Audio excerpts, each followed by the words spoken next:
अखिल ब्रह्मांड नायक जगत नियंता जगदाधार श्री राम एवं श्री कृष्ण जी के चरणों में कोटि कोटि वंदन अभिनंदन। अनंत बलवंत संत श्री हनुमंत लाल जी के चरणों में कोटि कोटि वंदन अभिनंदन। ग्राम के सभी देवी देवताओं को कोटि कोटि वंदन अभिनंदन। पांडाल में पधारे हुए सभी भक्तों को जय जय सिया राम। जैसा कि विदित है, आज कथा का पंचम दिवस, कथा का आज पंचम दिवस है। पंचम दिवस पर आज भगवान श्री रामचंद्र जी का विवाह उत्सव, जो कि आप लोग कथा सुनेंगे। आइए मन और वाणी को पवित्र करने के लिए एक बार सभी लोग भगवान नाम संकीर्तन बोले। उसके बाद में भगवान की मंगलमय गाथा आप लोग श्रवण करेंगे। श्री रामचंद्र भगवान की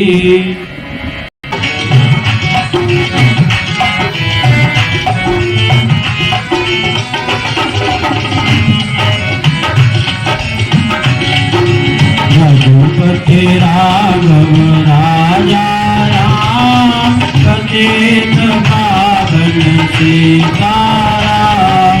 रघुपति राघव राजा राम पतित पावन सीताराम। रघुपति राघव राजा राम पतित पावन सीताराम।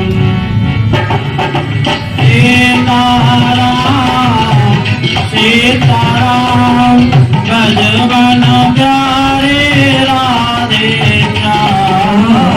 सीताराम सीताराम गजबन प्यारे राधे श्याम। रघुपति राघव राजा राम पतित पावन सीताराम। कौसल्या के प्यारे राम दशरथ राज दुलारे राम।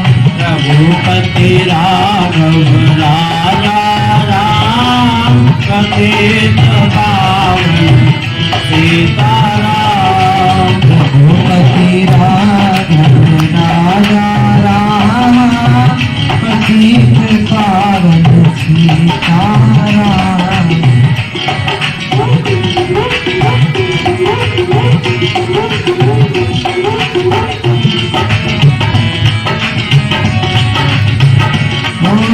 रघुपति राघव राजा राम पतित पावन सीताराम। रघुपति राघव राजा राम पतित पावन सीताराम। रघुपति राघव राजा राम पतित पावन सीताराम।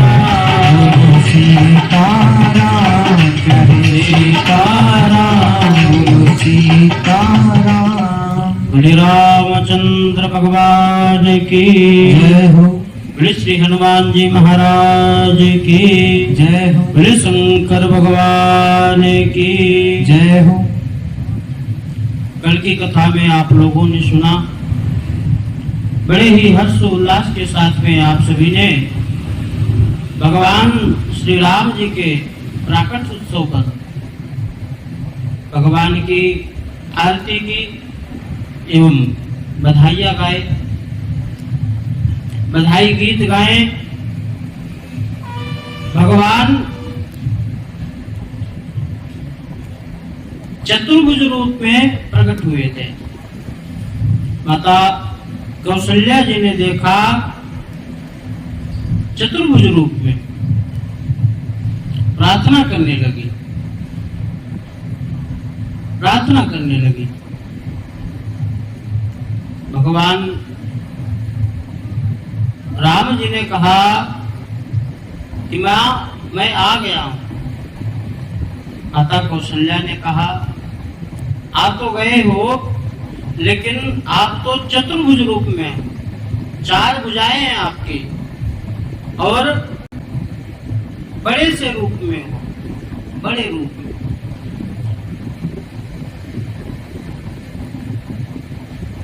यदि हमारे पुत्र के रूप में आए हो तो जो आपके 4 भुजाएं हैं ना, इनमें 2 भुजाएं गायब करो, 2 भुजाएं रखो, सिर्फ 2 हाथ।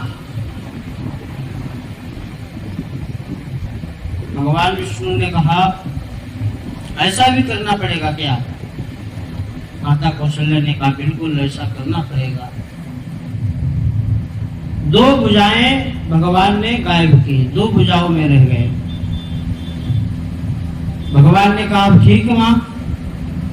माता कौशल्या ने कहा, अभी नहीं ठीक। क्यों? अब आपको छोटा बनना पड़ेगा, छोटा बनना पड़ेगा, क्योंकि आपको पुत्र बनना है तो छोटा बच्चे के रूप में आना पड़ेगा। भगवान ने कहा, हमको छोटा भी बनना पड़ेगा। माता ने कहा, बिल्कुल छोटा बनना पड़ेगा। भगवान छोटे से हो गए, छोटे बन गए। भगवान ने कहा, ठीक मां? अभी नहीं ठीक। माता ने कहा, अभी नहीं ठीक। क्यों? जब बच्चा जन्म लेता है ना तो रोता है, अब आपको रोना पड़ेगा, अब आपको रोना पड़ेगा। सुनि बचन सुजाना रोदन ठाना। माता के वचन सुन करके भगवान रोने लगे। जैसे ही दासी ने सुना रोने की आवाज, दौड़ती हुई महाराज दशरथ जी के पास में गई। दशरथ जी से कहा कि महाराज, आपके घर में पुत्र ने जन्म लिया है, बधाई हो, बधाई हो। जैसे ही सुना महाराज दशरथ जी ने बड़े प्रसन्न आनंद में आ गए, नाचने लगे, झूमने लगे। परमानंद पूरी मन राजा, कहा बुलाई बजावहु बाजा। इतने आनंद में आ गए और बोले कि जो बाजा बजाते हैं ना उनको बुलाओ, बाजा बजाओ।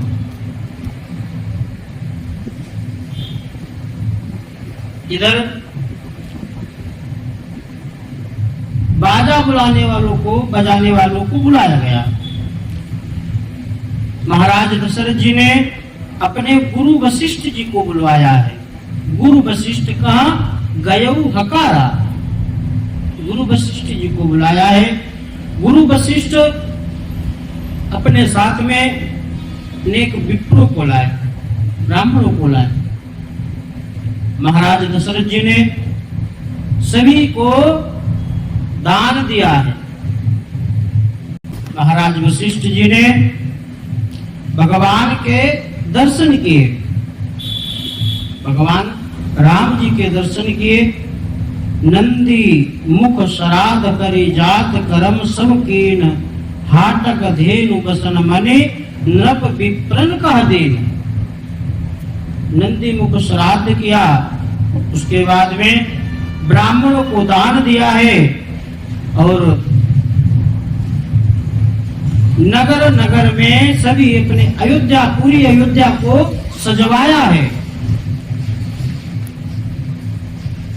गली चौबारे सज गए हैं, ध्वजाएं लग गई हैं।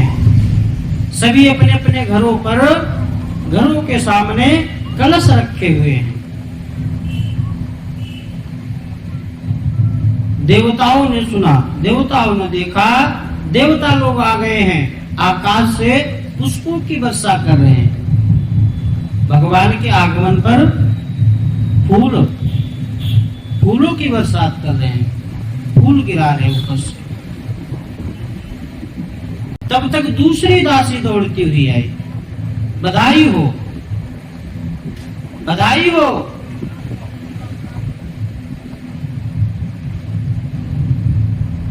आपके घर में 3 और पुत्र आ गए। कैकेयी सुता सुमित्रा 2, कैकेयी ने 1 और सुमित्रा ने 2 पुत्र जन्म दिए।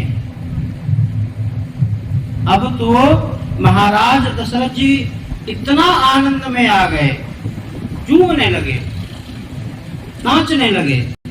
अवधपुरी में घर घर बधाइयां बज रही हैं और घर घर में होम हो रहे हैं, हवन हो रहे हैं। क्यों?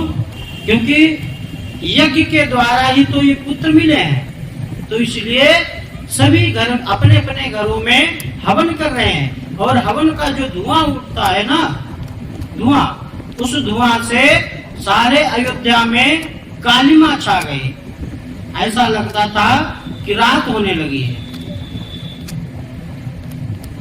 इधर सूर्य भगवान चक्कर लगा रहे थे, जा रहे थे। जब सूर्य भगवान ने देखा कि हमारे वंश में भगवान ने अवतार लिया, सूर्य वंश में भगवान ने अवतार लिया, सूर्य भगवान ने देखा कि अयोध्या में बधाइयां बज रही हैं, बधाई हो रही है। सूर्य भगवान बधाई सुनने के लिए रुक गए। सूर्य भगवान का काम है चलते रहना, लेकिन आज सोचने लगे कि ये जो मांगलिक क्षण है, ये शुभ अवसर है ना, थोड़ा सा देख लेंगे, थोड़ी बधाई सुन लेंगे तो क्या बिगड़ जाएगा। चलना तो काम है ही हमारा, थोड़ा रुक जाएंगे तो क्या, थोड़ी देर में क्या बिगड़ता है। तो कहा गया है सूर्य भगवान रुक करके बधाई सुनने लगे, दर्शन करने लगे। गोस्वामी तुलसीदास जी लिखते हैं, मास दिवस कर दिवस भा मर्म न जाने कोई। सूर्य भगवान 1 महीने तक रुके रहे अयोध्या में। 1 महीने तक दिन रहा है, दिन, लेकिन कोई जान नहीं पाया कि 1 महीने तक दिन रहा। कोई किसी ने इस मर्म को जान ही नहीं पाया। सूर्य भगवान 1 महीने तक कैसे रुके रहे? एक बधाई हुई, एक गीत गाया गया, तब तक दूसरी माता ने दूसरा गीत चालू किया, प्रारंभ कर दिया दूसरा गीत सुनाना। तो सूर्य भगवान सोचे कि ये 2 गीत हैं, इनको सुन ले फिर चले जाएंगे। जब तक दूसरा गीत समाप्त हुआ तब तक तीसरी माता ने तीसरा गीत चालू कर दिया। सूर्य भगवान सोचे कि ये लास्ट वाला होगा, इसके बाद आगे बढ़ जाएंगे। करते करते वहां बधाइयां होती जा रही हैं और इधर सूर्य भगवान ये सोच रहे हैं कि ये बधाई लास्ट होगी, इसके बाद आगे बढ़ जाएंगे।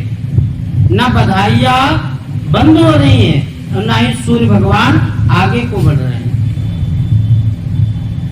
1 महीने तक बधाइयां होती रही।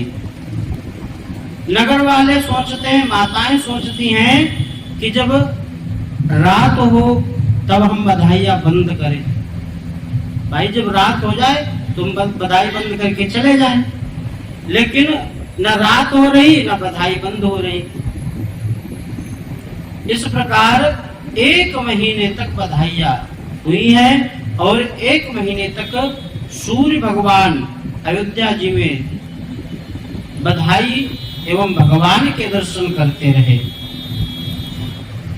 इधर रात्रि आई है भगवान राम जी के पास में। रात्रि, रात भगवान से प्रार्थना करती है, हे प्रभु हमको भी आपके दर्शन करने हैं। लेकिन सूर्य भगवान आगे नहीं बढ़ रहे हैं। जब सूर्य भगवान आगे बढ़ेंगे ना तभी तो मैं आऊंगी। जब सूर्य भगवान आगे को जाएंगे तभी तो रात्रि आएगी। नहीं सूर्य भगवान आगे बढ़ रहे, न मैं आ पा रही हूँ। भगवान से प्रार्थना की रात्रि ने। तब भगवान ने कहा कि आप चिंता ना करो, द्वापर युग में हम चंद्रवंश में अवतार लेंगे और रात्रि में अवतार लेंगे, तब आप पूरी रात दर्शन करना। रात्रि से कहा। 1 महीने बाद सूर्य भगवान आगे को बढ़े। सूर्य भगवान को नमस्कार करते हुए और प्रार्थना करते हुए आगे को बढ़ गए। गोस्वामी तुलसीदास जी कहते हैं, औरो एक कहु निज चोरी, सुन गिरिजा अति दृढ़ मति मोरी।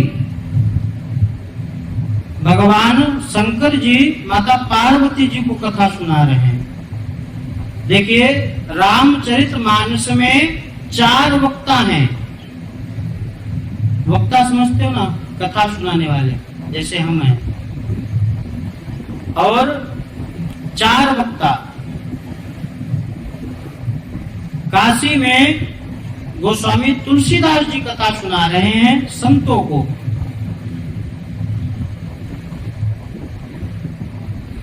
प्रयागराज में महाराज जागवलिक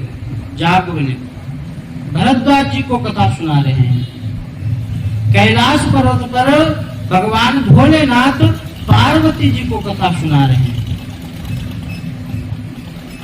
और काकभुसुंडी जी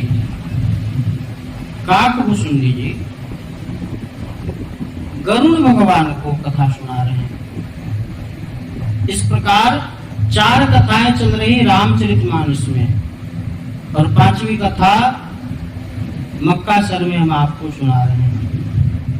बड़े रामचंद्र भगवान की